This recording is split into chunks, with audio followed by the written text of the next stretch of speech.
One more strike, a story of perseverance. This story is meant to encourage you, especially if you're standing at the edge of giving up. Maybe you've prayed, worked, and fought, but the breakthrough hasn't come.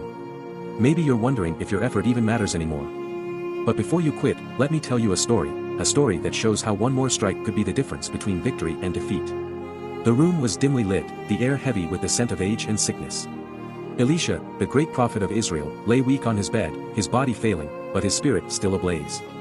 The end was near, but before he left this world, there was one final message to deliver, one that would determine the fate of a king and the future of a nation. King Joash of Israel rushed into the room, his eyes filled with sorrow.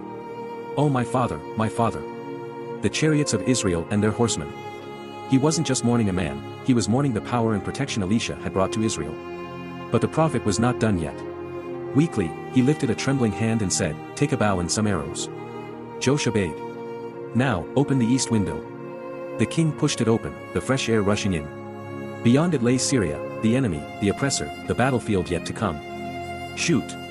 Elisha commanded. The arrow soared into the sky.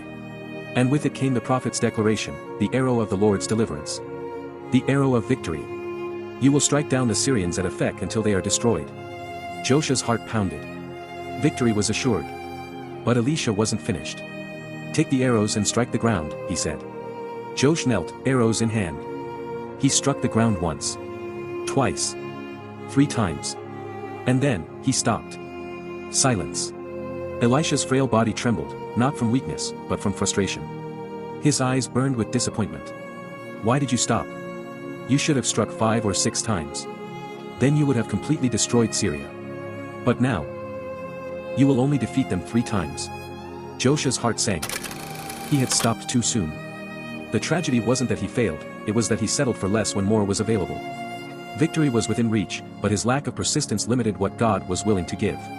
The lesson: one more strike could change everything. How often do we stop just short of a breakthrough?